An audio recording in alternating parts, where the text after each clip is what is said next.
Selamat pagi dan selamat berjumpa kembali dengan renungan harian HKBP Sutoyo pada hari ini Kamis 18 Februari tahun 2021. Marilah kita berdoa. Kasih karunia dan damai sejahtera dari Allah Bapa, itulah yang menyertai kamu masing-masing dalam Kristus Yesus Tuhan kita. Amin. Firman Tuhan pada hari ini tertulis dalam surat Rasul Paulus yang kedua kepada jemaat Korintus pasal 6 ayat 2a. Demikian bunyinya. Sebab Allah berfirman, pada waktu aku berkenan, aku akan mendengarkan engkau. Dan pada hari aku menyelamatkan, aku akan menolong engkau. Ai hudokdo ditiki parasia do hutangihon jala di ari haluau doho hurubi. Demikian firman Tuhan. Bapak Ibu saudara-saudari yang terkasih dalam Kristus Yesus, dalam pelayanannya Rasul Paulus menerangkan secara jelas tujuannya secara umum terhadap semua orang yang diinjilinya.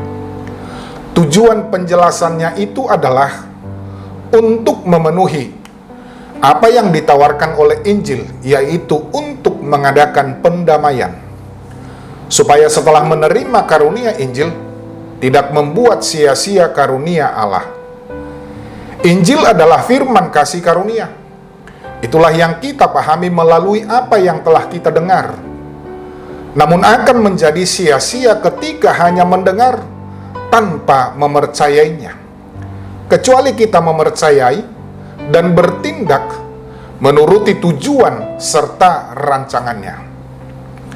Demikian seruan Rasul Paulus, bahwa sekaranglah satu-satunya waktu yang tepat untuk menerima kasih karunia yang ditawarkan oleh Allah tersebut.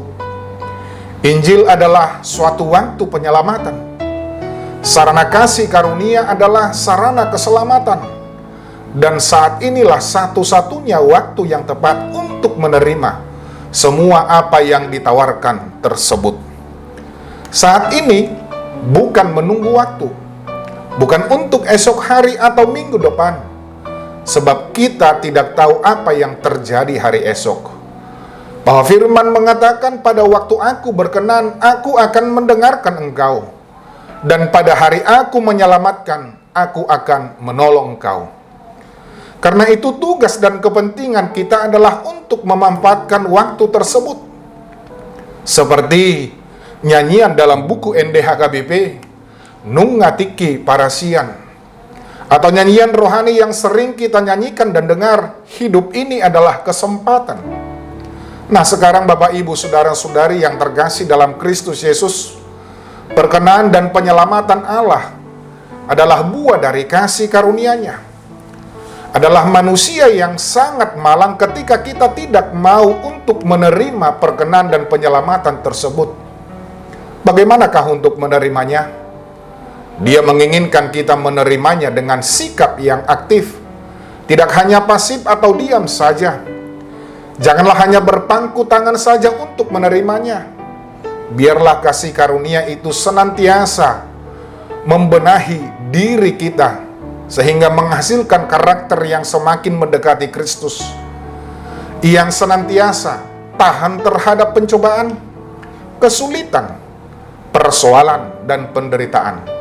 Tentunya, sebagai umat Kristus, kita tidak akan dibiarkannya hidup dalam kondisi tersebut. Amin. Marilah kita berdoa. Ya Tuhan yang Maha Kasih, kami bersyukur atas segala kasih karunia yang Engkau berikan kepada kami. Biarlah kami mensyukurinya melalui sikap hidup kami yang senantiasa tetap dibaharui dan semakin mendekati karakter Kristus. Amin. Bapak, Ibu, Saudara-saudari yang terkasih dalam Kristus Yesus, selamat pagi, selamat beraktivitas, salam sehat. Tetap jaga kesehatan dengan senantiasa memakai masker, rajin mencuci tangan dengan sabun dan menjaga jarak dengan orang lain. Percayalah, Tuhan akan memulihkan kita. Horas